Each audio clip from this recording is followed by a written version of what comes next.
Não, o que a gente tem que pensar mesmo agora, o time, né? É a situação da zaga, né? O Vitão e o Juninho se machucaram ali, saíram com desconforto. Isso aí é preocupante, porque se a gente for depender do Rohel, né? E daquele Cleito Sampaio, aí vai boi com as cordas, né? Porque a nossa dupla de zaga ali já tá desfalcada, né? Já estamos sem o da base lá que subiu agora. E temos o Juninho e o Vitão que estão dando conta. O Juninho foi um achado, né? É um zagueiro que a gente não tinha tanta expectativa quando ele chegou, né? Quando ele foi contratado. E ele tá surpreendendo bastante, né? Tem bastante segurança na marcação, né? Ali deixa a defesa bem sólida com o Vitão, né? Pois é, eu achei ele bem seguro, assim, e ele não dá problema, assim. Bola veio, tá complicado, ele dá chutão pra frente, dá chutão pra É, fora. É um zagueiro bem seguro, assim, que é. passa uma segurança a mais, realmente. É o zagueiro antigo, né, João? O zagueiro antigo, o zagueiro aquele que não dá risadinha, né? O zagueiro aquele É, com cara de porteiro do Enem, né? Então é o zagueiro é, aquele que tem que ser mesmo, entendeu? Sem gel no isso cabelo. aí. É o zagueiro que faz a função dele e vai embora, entendeu? Faz o simples, o feijão com arroz que a gente fala, né? Não precisa inventar, entendeu? Faz o que a posição exige, que é a posição de zagueiro e que tu vai acabar crescendo. O Vitão foi assim, né? Quando o Vitão jogou no Inter, ele tinha feito uma boa temporada no Palmeiras, se eu não me engano, mas no Palmeiras ele não tinha tanto destaque quanto ele está tendo no Inter agora. E a gente não tinha tanta expectativa, ele acabou se firmando e hoje ele é peça fundamental no Inter, né? O Vitão é um zagueiro que, querendo ou não, se ele sai do time, não somente a zaga sente, mas o restante também das posições, né? Ele dá uma segurança, ele dá o bote certo no ataque, quando os caras vão para cima, né? Ele consegue ter visão de jogo, ele faz um lançamento bom, ele passa muito segurança pro goleiro também, até porque o Antony é um goleiro que cresceu muito, né? É um cara que não era titular, o Rocher se machuca toda hora, né? E ele tomou É, conta da posição ali. Ontem ele teve várias interceptações ali. Teve um chute de fora da área, se eu não me engano, daquele rapaz lá do Bahia lá que incomodou a gente. E ele pegou firme, né? Tipo, ele espalma, mas ele não espalma para o meio, né? Ele espalma sempre para fora, né? Colocando pro lado, assim. Ele faz o básico, né? É o goleiro que faz o básico e o básico bem feito. e é isso que eu gostei de ver no Antony, né? Ele foi um goleiro muito seguro, que já na temporada passada, em 2024, teve que assumir o lugar do Rocher, que ia ser assumido pelo Uhum. Ivan, goleiro que o Inter trouxe do Corinthians, né, se eu não me engano. Uhum. Só que daí o Ivan se machuca, né, na primeira partida que ele joga, e aí logo já na segunda, no meio da primeira partida do ano, o Antony assume a titularidade e já inicia muito É, bem, né, fazendo boas é. defesas. Eu gosto muito do posicionamento dele e o quanto, né, por ele ser um jogador novo, né, um jogador de, não sei se ele passa de 24 anos, o Anthony, mas É um bem novo. jogador, Ele tá com um 20, jo- 20, 24 mesmo, 24, eu acho. 24 vinte esse e ano. quatro 23 anos, um jogador muito novo e que hoje está sendo um líder no vestiário. Se a gente É. acompanha os vídeos que o Inter coloca, Ah, ele é um líder no vestiário, que fala, que incentiva. Não que o Rocher não seja, exato. né? O Rocher também é, mas ele é uma boa peça do time do Inter hoje É, em dia. o Inter sempre foi um time que revelou grandes goleiros, né? A gente sempre foi uma fábrica de goleiros muito conhecida, né? Tafarel, né? Até o Gato Fernandes, aquele que tinha, depois teve outro jogador, o André também, né? O André Dorin, teve vários jogadores do Inter que o Inter revelou aí, e outros jogadores que também vieram para o Inter e se destacaram, então a nossa base de goleiros ela sempre foi muito sólida. E o ano passado a gente tinha 3 goleiros bons. Ano passado a gente tinha o Rocher, que era o titular, nós tínhamos o Ivan, né? E nós tínhamos o Fabrício, Fabrício também, né? O Fabrício, né? O Fabrício aquele. E o Fabrício, quando ele entrou no Grenal, acho que foi um Grenal que ele jogou, não me lembro muito bem. foi. Ele pegou tudo, cara. Pegou até espírito, velho. E um Sim. cara mais velho, né? Mais experiente, né? O Fabrício, se eu não me engano, ele tinha 38 ou 39 anos, se eu não me engano. E ele não sentiu o peso da camisa, ele foi lá quando a gente mais precisou dele. Então, na questão do gol, a gente não pode se preocupar durante um bom tempo. O gol tá sempre bem coberto ali. Não lembro do ano assim que a gente teve preocupação com goleiro no Inter, sabe? Tipo, não me vem à memória assim. Nessa posição sempre está sempre sendo bem servido, sabe? E isso aí é muito bom, porque, querendo ou não, tendo uma defesa sólida, a gente fica mais perto do gol, né? E mais perto da vitória também, né?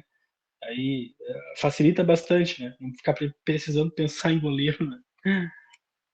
O que me deixa feliz com o Antony é que, por um bom tempo, né, a gente teve, assim, vamos pegar o caso do Kehler, o goleiro que hoje está no Ceará. Ah, sim. Ele iniciou muito bem, iniciou jogando tudo, né? Mas daí, com o tempo, né, ele acabou decaindo e perdeu o futebol bom que ele tinha. E o O Antony Kehler foi. já faz aí um bom tempo, acho que um ano e alguns meses que ele está jogando no Inter, que está, né, tendo chances de atuar, e até hoje ele não comprometeu ainda, né? Não É, tomou, não sei, não me lembro dele ter tomado um frango, é, ou dele ter feito alguma coisa ruim, eu só me lembro dele ter defendido sim. já dois pênaltis importantes pro Inter ano passado, e fazer grandes defesas, como fez ontem, grandes defesas que evitaram de ontem ser uma derrota, né? É. O goleiro é muito regular, né? É um goleiro que não passa insegurança pro time e pra torcida, sabe? Tu sabe que se acontecer alguma coisa e exigir dele, ele vai conseguir desempenhar. E isso é muito importante, assim, porque se a gente tem um goleiro vazado, como a gente já teve com o Kehler aí, que é uma fase ruim que ele tava, né? Bah, era complicado, porque tu sabia que qualquer bola alçada na área ali, qualquer chute de meia distância, a chance de o goleiro aceitar era muito grande. Né? Então, o goleiro, eu acho que ele tem que entrar sempre mais focado que o resto dos jogadores, porque ele fica mais vulnerável, né? Ele toma um gol ali, ou toma dois gols ali, ele tem uma falha muito grotesca, ele vai ser execrado. Né? Então, ele é um jogador, é uma posição que exige muito mais concentração, né, e paciência, porque tu pode ir do céu ao inferno em questão de um jogo. Né? É. Eu acho que ontem a gente teve um jogo de altos e baixos do Inter, que iniciou com o Bahia pressionando, e a gente já esperava que seria uma coisa normal, eles estavam em Em casa, jogando casa, na né? casa deles, são muito fortes, mas depois de um tempo, ali nos 16, 17 minutos do primeiro tempo, o Inter começar a tocar bola, começar a fazer o seu jogo, e essa maneira do Inter entrar no jogo, ela vem acontecendo muito nos grenais. O Inter geralmente inicia um grenal tomando uma pressão inicial do Grêmio, e ali nos 16, 17 minutos, 25 minutos, o Inter, no último grenal, vamos pegar, né, no penúltimo aí da final, fez 2 a É, 0 na Arena do Grêmio em 2 minutos. Por quê? Porque começou a partir dos 15, 16 minutos a tocar a bola, a receber o passe no pé, e aí conseguiu chegar em 2 gols. Então ontem o Inter, a partir desses minutos que eu falei, começou a tocar a bola, perdeu chance, assim, a pior que pênalti, né? A gente teve uma bola do é. Vitinho, e o Bah, goleiro aquela ali acabou foi fazendo triste. uma grande defesa, mas é isso que eu falo, né? O Inter, ele chega num momento do jogo que ele começa a entrar no jogo e aí consegue chegar no gol. É, teve um momento também ontem, tô tocando nesse assunto agora, que o Inter, depois que pega um pouco de grossura no caldo, né? Faz o time. Ele começa a jogar do jeito que o Roger gosta. Ontem, por exemplo, o Inter estava no início do jogo pressionando bastante, só que ao mesmo tempo a gente tinha aquela insegurança. Eu, pelo menos, tinha a insegurança de que a qualquer momento a gente ia tomar um gol. Aconteceu que a gente tomou o gol e o Roger já tinha feito as substituições. Ele já tinha fechado o time para segurar o empate em 0-0. Ele tomou aquele gol e ele teve que sair, então ele teve que se reinventar taticamente. A partir dali, o que aconteceu? O Bahia começou a sentir que o jogo estava se aproximando do fim, recuou as linhas e deu espaço para o Roger tocar a bola. E é tudo que o Roger gosta de fazer. O meio-campo ali começou a ter muita triangulação, né? Thiago Maia que tinha entrado, aí depois o Bernabé começou a apoiar mais também ali na lateral, e isso aí deu liberdade para a gente fazer o futebol que a gente gosta, né? Que é o futebol que inverte de uma lateral para outra, aí volta, passa no intermediário, volta para o meio campo, até achar um espaço. Porque pode ver, o gol que a gente faz ontem, o Bernabé alça a bola na área com a esperança de que o Valência fosse subir no terceiro andar Mas foi tão bom o lançamento que ele cai do outro lado no pé do Aguirre e o Aguirre consegue fazer, né, o tiro ali com a perna direita e sobrar para o Valência, que está numa baita fase, né? O Valência tem que ser titular, né? Continuar sendo titular. Mas é isso, entendeu? O Bahia recuou as linhas e a gente conseguiu desempenhar um futebol muito bom do jeito que o Roger gosta de jogar, né? Que é tocando a bola, alçando a bola na área, né? Saindo de uma área para outra e, consequentemente, conseguindo fazer o gol, né? E a gente comentar nessa fase do Valência, né? Eu também concordo. O Valência hoje tem que ser titular. Poxa, ele vem de uma sequência aí de que foi para a seleção, jogou 2 jogos, fez 2 gols, marcou na final, ou seja, ele está num processo de retomar confiança. É. Se a gente for pegar a estatística, o Valência ele vem mal o ano passado inteiro. E ele tem 30 gols pelo Inter. Tem 30 gols pelo Inter. O Yuri Alberto tem 31 e o Guerreiro tem 32. Ele tá para ultrapassar esses jogadores que viveram só boa fase no Inter, vivendo um ano de má fase ano passado, né? O Valência ano passado não fez o que fez em 2023, né? Que foi o ano da Libertadores. Então, daqui a pouco a gente pode ter aí o nosso amuleto para essa Libertadores, né? Ver se ele desencanta, começa a fazer realmente gols e ultrapassa aí a marca do Yuri Alberto ano passado, por 30 gols no ano. Vamos ver, daqui a pouco o Valência faz uns 40 esse ano. Ele assustou muito nós ano passado, né? Não parecia mesmo o jogador de 2023, né? Ele ficou um pouco, o que aconteceu? Ele ficou um pouco abalado também com a situação do Fluminense, que jogo teve, né? Que ele errou o gol lá na semifinal, né? Aquilo ali pesou bastante para ele. E até ele esquecer demorou, a torcida começou a perder um pouco de confiança. Eu até pensei que ele ia embora, falando bem sincero contigo, assim, eu pensei que ele não ia ficar depois desse lance contra o Fluminense, porque a pressão da torcida foi muito forte. As pessoas estavam reclamando muito dele, o senhor estava reclamando rede social, live, tudo que eu acompanhava tinha comentário de torcedor querendo a cabeça do Enner. E eu pensei que em 2025 ele não ia ficar. E agora, atualmente, ele tá daquele estilo Damião, assim, sabe? Damião 2011, que o Damião fez não sei quantos gols em 2011, e era aquela fase, tipo assim, ó, toca a bola nele que ele vai fazer, independente de qual forma for, entendeu? O Damião batia a bola nele e entrava. E o Valência está entrando nessa fase também. Está numa fase muito boa, tem que ser aproveitado. O Borré vem de uma queda muito grande na qualidade técnica.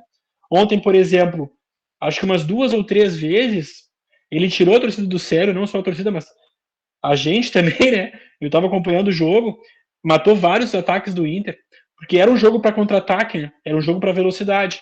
Então, tipo assim, o Bahia estava atacando muito, que a gente faz? A gente vai roubar uma bola. Se a gente roubasse uma bola e tivesse um centroavante ou um atacante de velocidade, traria mais chances da gente fazer o gol e mais perigo para o goleiro adversário. E demorou para o Roger substituir.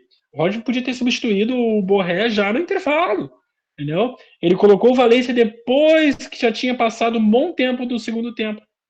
Então, acho que teve somente esse erro do Roger aí. O Roger ele não quer tirar o jogador para continuar dando confiança para ele.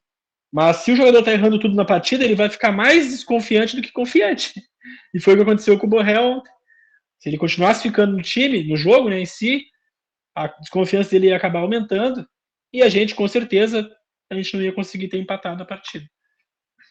E tem um lance que o Wesley, ele lança uma bola pro Borré, em que o Borré sai de trás do meio-campo, ali quase na linha do meio-campo, e ele não consegue correr com a bola. Ele para a bola e vira o corpo pro nosso gol. Em vez de ele seguir correndo, ir para frente para sofrer a falta e talvez levar o jogador do Bahia a tomar um cartão vermelho daqui a pouco, porque se ele sai com o último homem faz a falta nele, a gente ficava com um a mais em campo e aumentava muito a chance de ganhar o jogo. Só que daí ele recebe a bola e no mesmo momento ele ameaça ir para frente, mas daqui a pouco já vira o corpo e recua a bola lá pro Fernando para recuar. Não, ele nem recua a bola. Ele perde a bola pro jogador do Bahia no meio campo e gera um ataque do Bahia. Então é muito diferente a fase hoje do Borré e do Valência. O lance que o Thiago Maia toma cartão amarelo, que teve que parar o O ataque do Bahia foi um lance entre que o Borré perdeu a bola. Entendeu? Que nem tu falou ali, ó. Tu chegou a comentar, João. Ele, ao invés de progredir para frente e tentar o chute a gol, né, ou agredir a zaga do Bahia, ele voltou todo o jogo. O que é isso? Falta de confiança, tia. Se ele tá com falta de confiança, ele não pode ser titular. Dá um banquinho para ele, bota ele descansar, entendeu? Deixa descansando um pouquinho ali para ele pegar uma moral de novo. Aí ele volta. Foi o que aconteceu com o Valência. O Valência pegou um banco. Ficou um bom tempo de molho pro Borré jogar, porque o Borré estava numa fase melhor que ele. Só que agora as coisas se inverteram novamente. Bota o Valência de titular, segura um pouquinho o Borré, até para não queimar ele com a torcida, né? Porque eu acho que ele vai ter que fazer isso aí no domingo, né? É domingo o jogo contra o Cruzeiro? É domingo, né? Então, deixa o domingo de titular contra o Cruzeiro o Valência e o Borré entra no segundo tempo, caso precise, né? Para dar ritmo de jogo também pro Valência, né? Porque o Valência tá jogando bastante, tá se esforçando, fez um golaço no Grenal, já vem de tempos já sendo decisivo, né? E de dar um banco pro Valência, isso aí não vai fazer o Borré vai melhorar, vai fazer o Valência desanimar, entendeu? É isso, é igual uma empresa, né? Se tu só valoriza o ruim e não elogia o bom desvaloriza e o ruim continua sendo ruim. Não, e é como tu disse, né? O Borré ano passado, quando ele estava na fase boa dele, o Valencia pegou um bom banco. Um bom banco. Pegou. Então eu acho que hoje o Roger tem que ser justo. Hoje o Valencia é muito melhor que o Borré em questão de fase. A fase do Valencia é muito superior à do Borré. Primeiro que o Borré teve uma lesão ali no meio do Campeonato Gaúcho que tirou ele de uns 3, 4 jogos. E o Valencia assumiu a titularidade nesse momento. E foi lá, fez gol, fez muitos gols até. Fez 2 contra o Caxias, um lá contra acho que o São Luís. Então, o Valencia, ele mostra que ele é um centroavante bom e mostra que é um centroavante que em 2023 veio com uma expectativa muito alta, mostrou que tinha futebol, mas na hora de ser decisivo, no jogo contra o Fluminense na Libertadores, aí ele pecou. E isso pesou muito para ele, muito para ele. Né? A gente viu que em 2024 ele decaiu totalmente. Então isso realmente pesou para ele. Mas, é como eu digo, né? Esse ano é um novo ano para o Inter, a gente já é campeão gaúcho, a gente já retoma a confiança, a pressão da torcida em cima do time eu acho que diminui bastante com esse título gaúcho, porque antes era uma pressão, porque nós estávamos numa fila de 9 anos sem conquistar um título, nós estávamos há tempo sem chegar numa final do Campeonato Gaúcho, uma final do Campeonato Gaúcho, sabe? Tirando esse ano, fazia 3 anos que o Inter, que pode sim ser considerado não só por nós colorados, mas por outros, o maior clube do Rio Grande do Sul, não tá na final 3 anos seguidos. Bah? É uma coisa absurdo. muito vergonhosa. Mas esse ano foi diferente. Então eu acho que esse ano tem tudo para os jogadores que viram em uma fase conseguirem se recuperar. Isso aí foi porque a gente pagou o pai Danilo, né? A gente pagou lá o pai de santo lá. Deu. Tava devendo 35 mil pro cara. Pagou, ele desenterrou a galinha lá. O pessoal tava até pensando que tinha um sapo enterrado na goleira do Beira Rio. Vamos cavar para encontrar esse sapo aí. Não é, cara. Isso aí o que é? É falta de confiança. E um título, por mais pequeno, né, entre aspas, e de menor expressão que é o gaúcho, vai dar uma confiança para os jogadores. Vai mostrar para eles como é bom ser campeão, entendeu? Porque os jogadores não tinham mais essa mentalidade no Beira-Rio.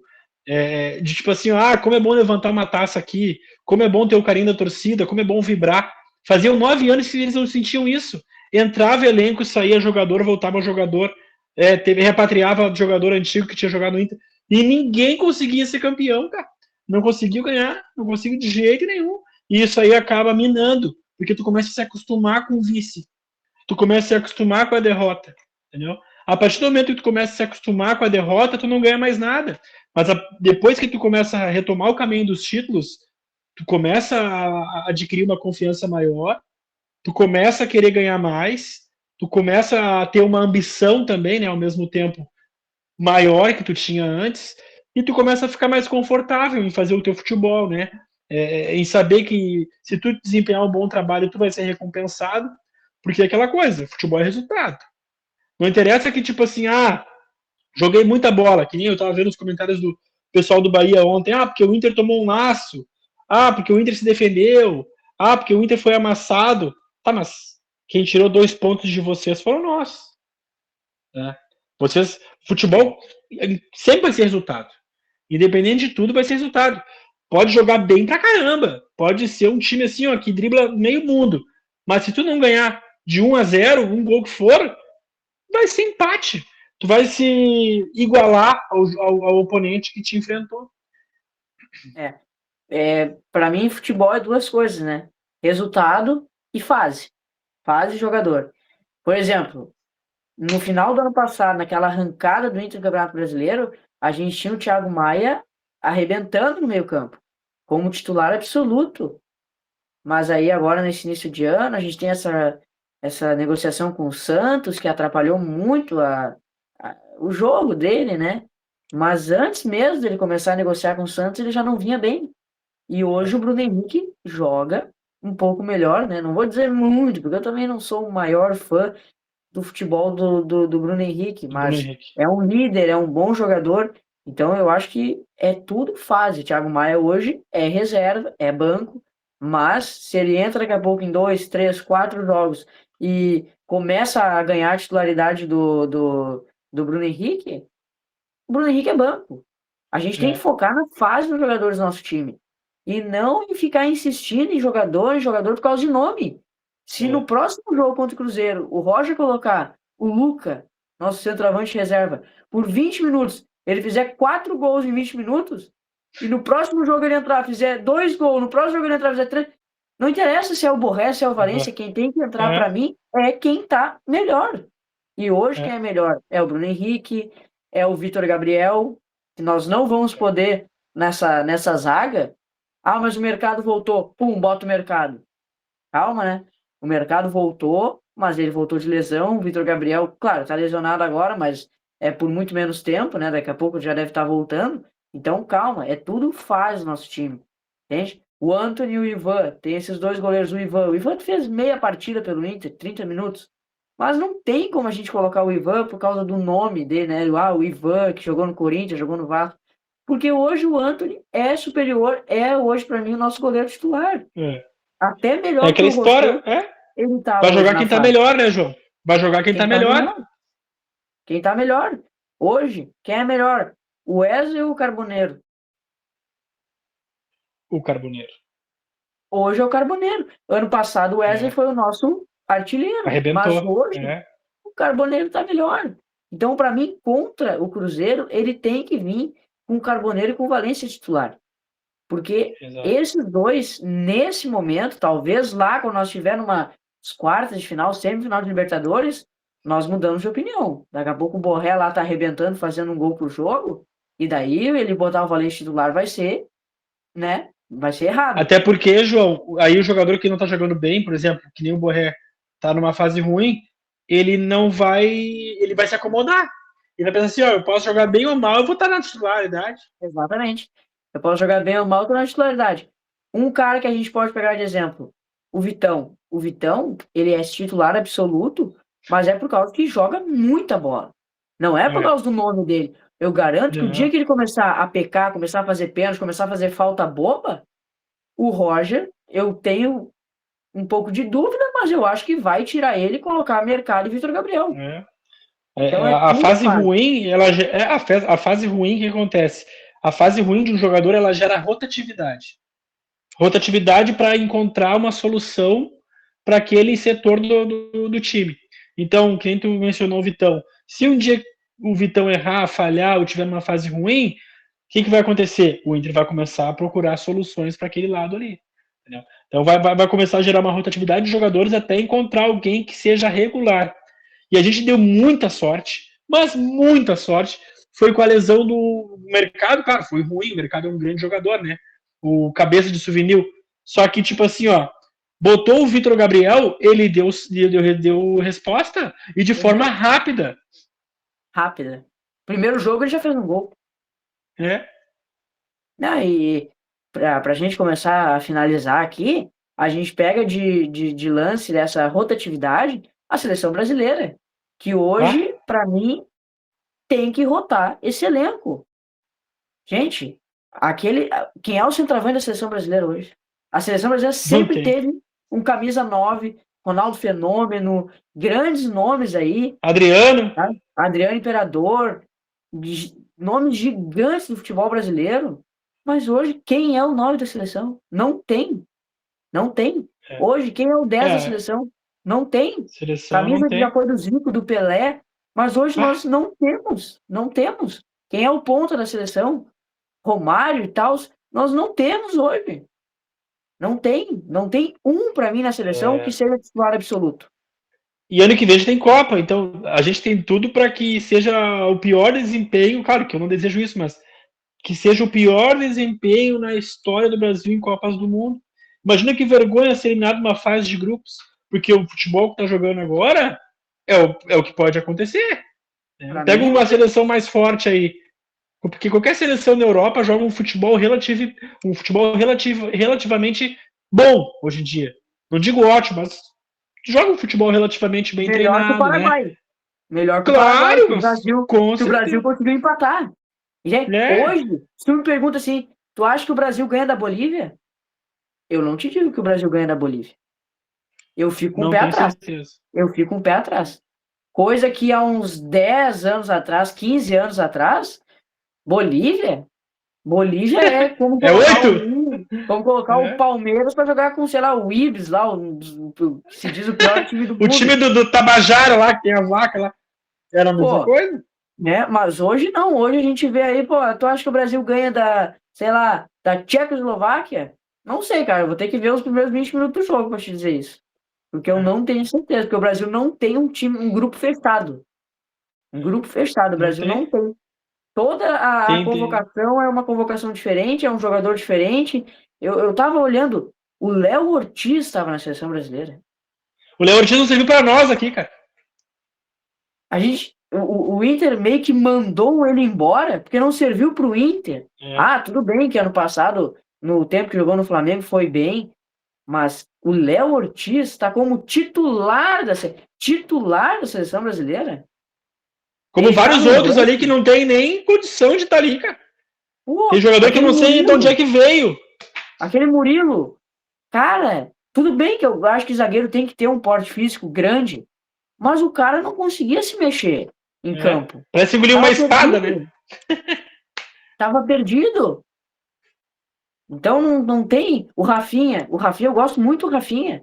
Joga muito no Barcelona. E aí vem outro ponto, né? Os jogadores que jogam muita bola pelos clubes chegam na seleção e somem. Tu ouviu falar o nome do Vinícius Júnior no jogo da Argentina? Mas nem apareceu. Ele não tocou na bola. E é os caras, né? São os jogadores assim que a gente mais depende, né? Que deu algum resultado, né? Porque, querendo ou não, esse tempo curto que a gente tem agora, né?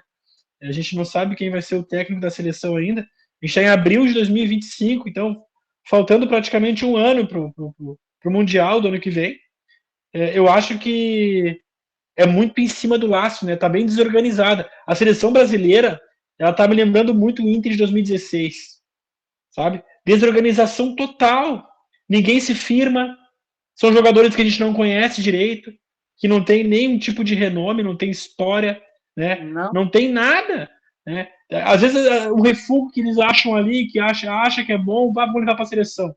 E quem realmente deveria estar lá, não tá. Que é Vitão. Não é porque eu sou colorado, mas 90 tem gremista pedindo Vitão na seleção. Tem torcedor de outros clubes do Brasil pedindo o Alan Patrick na seleção. E só a CBF não vê isso, cara. Mas por quê, tchê? Eu não consigo entender. Se eu fosse convocar, eu convocaria, claro, o Neymar, que ia ser convocado agora, mas estava machucado. Sim, e precisa ser convocado.